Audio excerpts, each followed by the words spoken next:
नमस्कार, आप देख रहे हैं हर खबर। मैं हूं आपके साथ जागृति। वक्त हो चला है इस वक्त अपने उत्तर प्रदेश में इस वक्त की बड़ी खबर का। लखनऊ दौरे पर रहेंगे सीएम योगी। विधानसभा गैलरी के सौंदर्यीकरण कार्य का करेंगे लोकार्पण। आजादी के अमृत महोत्सव कार्यक्रम में करेंगे शिरकत। तो इस वक्त की बड़ी और अहम जानकारी मैं आपको बता रहे, जहां लखनऊ दौरे पर रहेंगे सीएम योगी, तो वहीं आपको बता दें कि विधानसभा गैलरी के सौंदर्यीकरण कार्य का करेंगे लोकार्पण। आजादी के अमृत महोत्सव कार्यक्रम में भी शिरकत करेंगे सीएम योगी। तो इस वक्त की बड़ी और अहम जानकारी, जहां लखनऊ दौरे पर रहेंगे सीएम योगी, तो वहीं आपको बता दें कि विधानसभा गैलरी के सौंदर्यीकरण कार्यों का लोकार्पण करेंगे सीएम। साथ ही आजादी के अमृत महोत्सव कार्यक्रम में शिरकत भी करेंगे।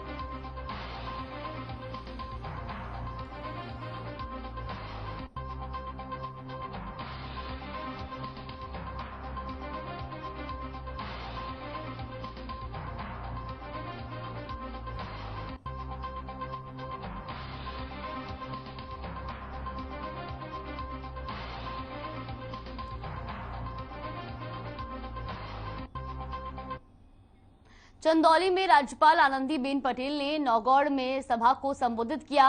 वहीं आपको बता दें कि इस दौरान दीप प्रज्वलित कर उन्होंने सभा का शुभारंभ किया। साथ ही स्वास्थ्य को लेकर बानंचल के लोगों को जागरूक किया। कहा कि कोरोना ने देश को प्रभावित किया है और जिन लोगों का स्वास्थ्य खराब था वो कोरोना से जीत नहीं पाए। जिनका स्वास्थ्य अच्छा है आज वो हमारे बीच में है, इसलिए आज के दौर में जरूरी है अपने स्वास्थ्य को सही रखें। साथ ही कहा कि बाल विवाह को हमें रोकना है, जिससे गर्भाशय कैंसर को रोका जा सके। बेटों में भेदभाव ना करें, सबको समान अधिकार दें। हमारे देश की बेटियां हर क्षेत्र में बहुत आगे हैं, क्योंकि उन्हें पता है कि जब तक हम आगे नहीं आएंगे इसी तरह से भेदभाव होता रहेगा। तो चंदौली में नौगढ़ पहुंची राज्यपाल आनंदीबेन पटेल, जहां पर उन्होंने जनसभा को संबोधित किया।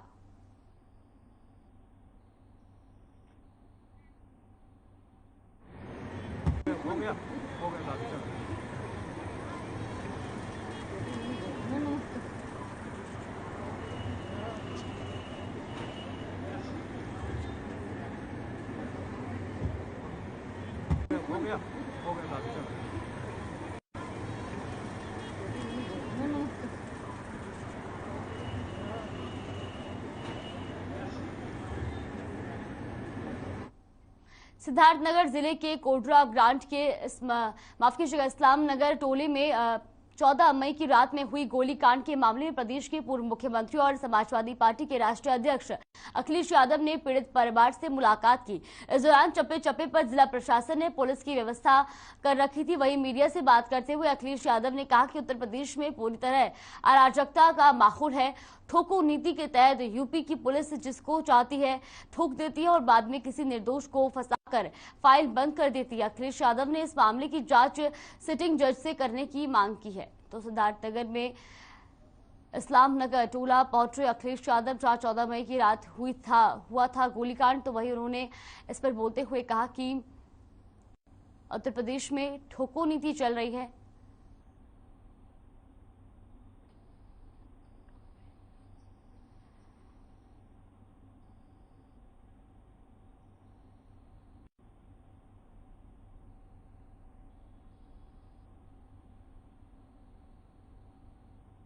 हुई है और इस घटना की जितनी निंदा की जाए वो कम है। जिस पुलिस पर हमें भरोसा इस बात का है कि पुलिस हमें सुरक्षा देगी और समय आने पर अगर कोई परेशानी होगी तो हम न्याय के लिए मांग करेंगे, लेकिन अगर वही पुलिस जान लेने लगे और यूपी की पुलिस जब से भारतीय जनता पार्टी की सरकार आई है पता नहीं क्या हो गया है। अभी कुछ दिन पहले मैं ललितपुर गया, वहां के दरोगा पर आरोप इस बात का था कि उसने एक बेटी के साथ बलात्कार किया। थाने में बलात्कार हो गया इस सरकार में। अभी चंदौली में मैं गया और चंदौली में इस बात को लेकर के घर पे छापा मारा कि जो जिला बदर है वो भी झूठे मुकदमे थे उस पर। जब परिवार में कुछ नहीं मिला, घर परिवार के लोगों को पीटा और एक बेटी को इतना पीटा कि उसकी जान चली गई। बाद में पुलिस ने उसको टांगने की कोशिश की कि उसको फांसी दिखा दी जाए। और आज मैं इस परिवार से मिलने आया हूं। एक बेटा जो बाहर काम करता था, अपने घर पहुंचा था, परिवार में शादी थी।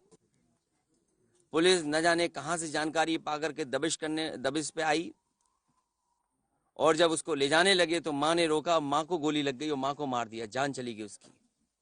ये यूपी पुलिस और खासकर भारतीय जनता पार्टी को जवाब देना चाहिए, आखिरकार क्या हो रहा है। और एक घटना नहीं है, अगर यहाँ की पुलिस का कामकाज देखें हम तो देश में सबसे ज्यादा कस्टोडियल डेथ अगर कहीं हो रही है तो वो उत्तर प्रदेश में हो रही है। सबसे ज्यादा फेक इनकाउंटर्स अगर कहीं हो रहे हैं तो उत्तर प्रदेश में हो रहे हैं। सबसे ज्यादा नेशनल ह्यूमन राइट कमीशन से नोटिस अगर किसी सरकार को मिलने तो यूपी की सरकार को मिलने।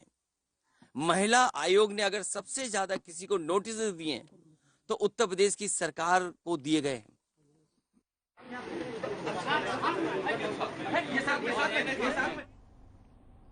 ज्ञानवापी मस्जिद मामले में all India Muslim Personal Law board की बैठक में बड़ा फैसला लिया गया है। बैठक में कमेटी ने कहा कि ये पूरा मामला लीगल कमेटी देखेगी। कानूनी तौर पर ज्ञानवापी का मामला Muslim Personal Law Board take over करेगा। वहीं ज्ञानवापी मामले पर शिया पर्सनल लॉ बोर्ड के सदस्य मौलाना यासूब अब्बास ने कहा कि ज्ञानवापी का मामला बढ़ता जा रहा है और जबरदस्ती इसको तूल दिया जा रहा है। मामले में उन्होंने मुस्लिम पर्सनल लॉ बोर्ड से एक लीगल कमेटी बनाने को कहा। साथ ही उन्होंने ये भी कहा कि जिस तरह से बाबरी मस्जिद मामले में शिया पर्सनल लॉ बोर्ड ने all India Muslim Personal Law board के साथ दिया था, उसी तरह से इस मामले पर भी साथ रहेंगे। तो लखनऊ में ज्ञानवापी मामले पर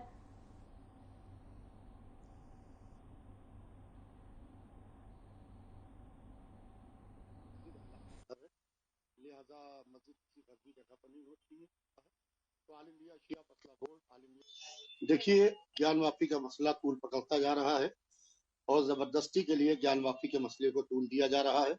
all India Muslim Personal board अगर से इस मामले को उसने कहा है कि हम देखेंगे और उसने एक लीगल कमेटी बनाने को कहा है तो All India Shia Personal Board All India Muslim Personal Board की उसी तरीके से हिमायत करेगा जैसे बाबरी मस्जिद के मसले पर all India Shia Personal board ने all India Muslim Personal Board की हिमायत की थी। लिहाजा क्योंकि मस्जिद अल्लाह का घर है, लिहाजा मस्जिद किसी गजबी जगह पर नहीं होती है, उसमें एक अरसे दराज से नमाज हो रही है और जिस तरीके से मस्जिद के मामले को कुछ सियासी लोग तूल दे रहे हैं क्योंकि जहाँ के ऊपर ये ज्ञानवापी मस्जिद है काशी में, बनारस में, वहाँ ना हिंदुओं को मुसलमानों से तकलीफ है ना मुसलमानों को हिंदुओं से तकलीफ है। तो All India Shia Personal Board All India Muslim Personal Board की उसी तरीके से हिमायत करेगा जैसे बाबरी मस्जिद। राजधानी लखनऊ में अवैध अतिक्रमण को लेकर हर खबर की खबर का बड़ा असर देखने को मिला है। हर खबर ने इस खबर को ग्राउंड जीरो से प्रशासन को हकीकत से रूबरू करवाया, जिसके बाद हरकत में आए प्रशासन ने बड़ी कार्रवाई की है। डीएम अभिषेक प्रकाश ने खुद जमीनी हकीकत को परखा। डीएम ने लखनऊ में बढ़ते सड़क अतिक्रमण को देखते हुए मुख्य चौराहों पर अभियान चलाया। डीएम के साथ कमिश्नर ने शहर के सबसे ज्यादा व्यस्त चारबाग स्टेशन के बाहर अतिक्रमण को हटाया। इस मौके पर उनके साथ नगर निगम, स्थानीय पुलिस और एलडीए, पीडब्ल्यूडी की टीम भी मौजूद रही। इस दौरान अतिक्रमण करने वालों पर संबंधित विभाग को तुरंत कार्रवाई करने का आदेश भी दिया गया।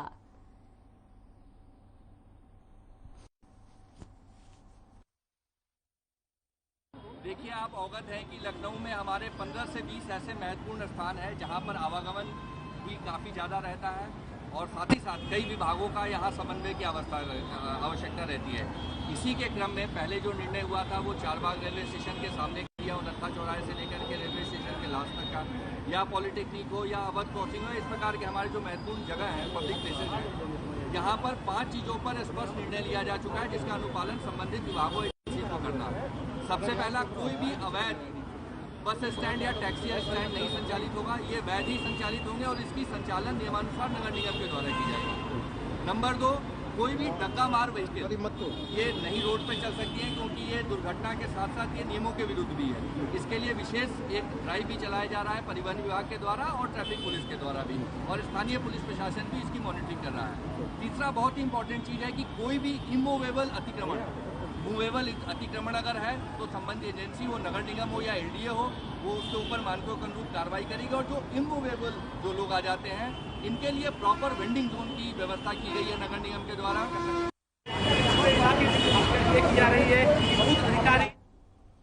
राजधानी लखनऊ में नगर निगम के डंपर चालक नियमों का खुलेआम उल्लंघन कर रहे हैं। गंदगी से भरे डंपर को खुले में सड़कों पर दौड़ा रहा है, साथ ही जनमानस के स्वास्थ्य के साथ खिलवाड़ कर रहे हैं। बता दें कि डंपर चालक कोनेश्वर चौराहे पर देर रात गंदगी और बदबूदार कूड़े से भरा डंपर बिना तिरपाल ढके लेकर जा रहा था। चालक ने तिरपाल से कूड़े को ढकने की जरूरत नहीं समझी। जहां एक और कोरोना जैसी भयंकर बीमारी अभी पूरी तरह पीछा नहीं छोड़ रही है, वहीं इस तरह की लापरवाही चालकों की सेहत के साथ साथ आम जनता की सेहत से भी खिलवाड़ कर रही है।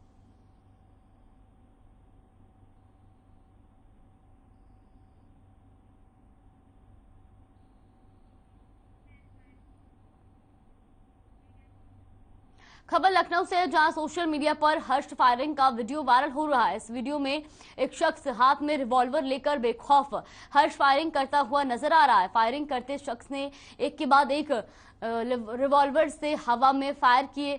वायरल वीडियो में फायरिंग कर रहे युवक के बारे में पता किया गया तो युवक थाना पीजीआई के सवा खेड़ा गांव निवासी दीपेंद्र सिंह बताया जा रहा है। तो तस्वीरें आप देख सकते हैं, जहां पर युवक लगातार रिवॉल्वर से हवाई फायरिंग करता नजर आ रहा है।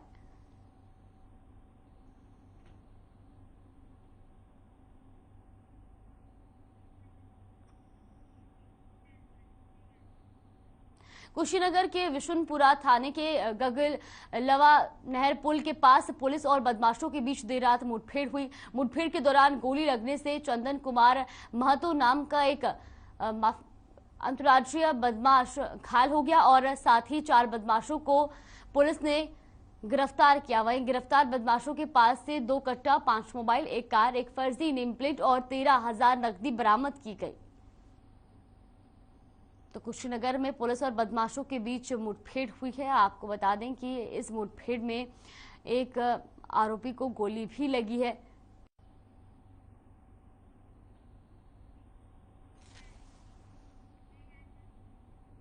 खबर कुशीनगर से है, जहां 62 वर्षीय बुजुर्ग महिला की फावड़े से काटकर हत्या कर दी गई। बताते चले कि गांव के ही अर्जुन नाम के एक व्यक्ति ने घटना को अंजाम दिया। वहीं हत्या की वजह पुरानी रंजिश बताई जा रही है। हालांकि वृद्धा की हत्या करने के बाद मौके से भागने में आरोपी सफल रहा। वहीं मृतका की बहू की तहरीर पर कसिया थाना की पुलिस ने आरोपी अर्जुन के खिलाफ एफआईआर दर्ज कर ली है। तो कुशीनगर का ये पूरा मामला बताया जा रहा है, जहां पर बुजुर्ग महिला की फावड़े से हत्या कर दी गई। वहीं गांव के ही एक व्यक्ति ने बुजुर्ग महिला की हत्या की और हत्या को अंजाम देने के बाद आरोपी मौके से फरार हो गया। तो वहीं आपको बता दें कि मृतका की बहू की तहरीर पर पुलिस ने मामला दर्ज कर लिया है।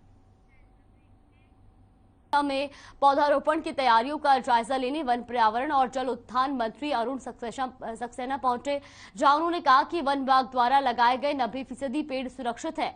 वन विभाग पेड़ों को संरक्षित कर रहा है। वहीं वन मंत्री ने कहा कि वन विभाग को निर्देश दिए गए हैं कि पेड़ ना काटे जाएं, पेड़ का ट्रांसप्लांटेशन किया जाए। उन्होंने कहा कि ऐसा तरीका आ गया है कि पेड़ को काटने के बजाय पेड़ को उठाकर दूसरी जगह रखा जाए। तो अयोध्या में वन मंत्री अरुण सक्सेना ने दौरा किया, जहां पर उन्होंने पौधारोपण की तैयारियों का जायजा लिया। साथ ही उन्होंने कहा कि पेड़ों को काटा ना जाए बल्कि उनका ट्रांसप्लांटेशन किया जाए।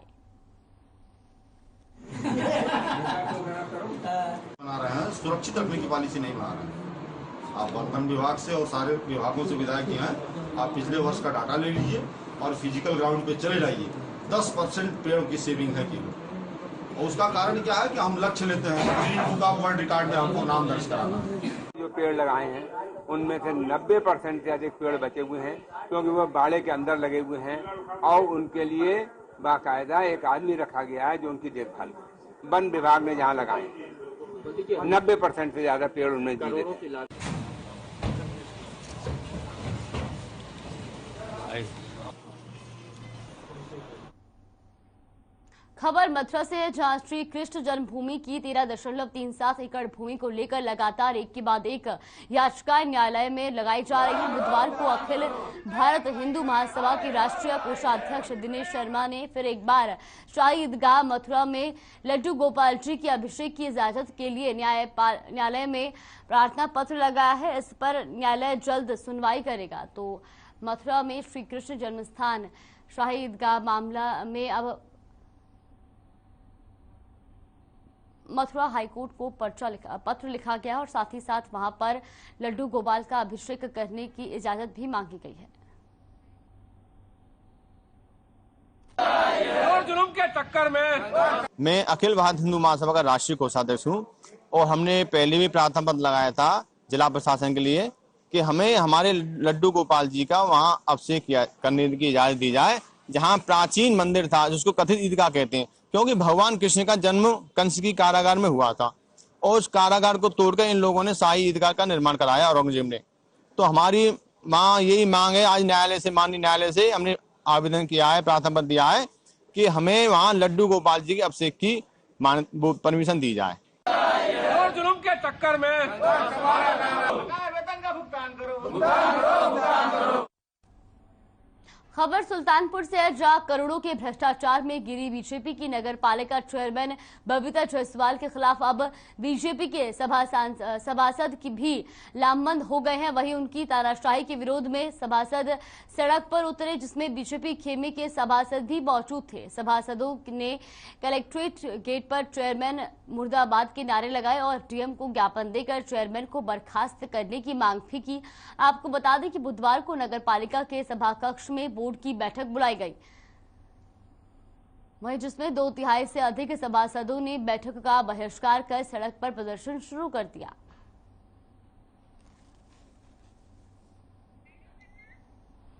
तो नगर पालिका की चेयरमैन का विरोध करते हुए नगर पालिका चेयरमैन को बर्खास्त करने की मांग भी उठाई और इसी को लेकर बीजेपी के सभासद सड़क पर उतरे और उन्होंने जमकर प्रदर्शन भी किया। तो वहीं आपको बता दें कि चेयरमैन को बर्खास्त करने की उन्होंने मांग भी उठाई है।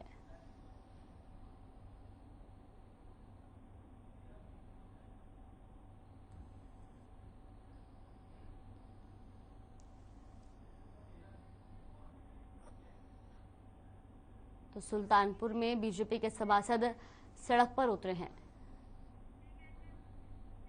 खबर नोएडा से है, जहां वाजिदपुर गांव में नोएडा प्राधिकरण का बुलडोजर चला। वहीं गांव वासियों ने नोएडा प्राधिकरण की टीम का जमकर विरोध किया। साथ ही भारतीय किसान यूनियन परिषद के कार्यकर्ताओं ने भी हंगामा किया। तो वहीं उन्होंने कहा कि उन्हें कोई नोटिस या सूचना नहीं दी गई। आपको बता दें कि लगभग 110 करोड़ की संपत्ति पर बुलडोजर चलाया गया है। तो नोएडा के वाजिदपुर में ये बुलडोजर चला है, जहां पर गांव वासियों ने इसका विरोध भी करा है। तो वहीं आपको बता दें कि 110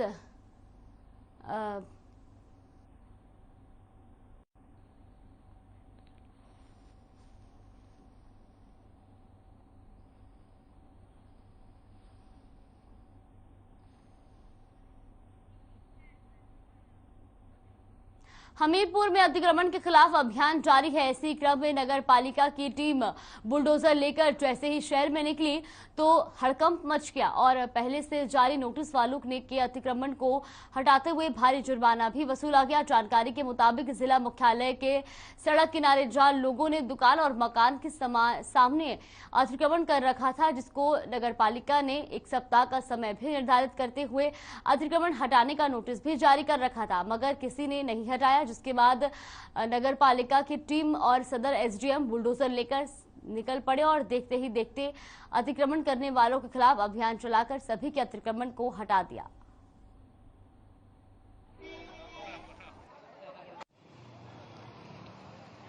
दिन पहले एडीजी सर आए थे, कमिश्नर सर आए थे, तो पूरे इसका भ्रमण किया था नगर का। तो देखा तो काफी लोग जो है अतिक्रमण किए हुए थे सड़क पे और डस्टबिन भी नहीं रखे हुए थे। तो दो अभियान हम लोग चला रहे हैं। एक तो हम लोग कराएं साफ सफाई वाला, सभी लोग डस्टबिन रखें, कूड़ा उसी में डालें ताकि हमीरपुर साफ सुथरा रहे। दूसरा जो अतिक्रमण किए हैं सड़क पे, उनको हम लोगों ने नोटिस भी दिया है और माइक से भी अनाउंसमेंट किया जा रहा है 1 सप्ताह से लगातार।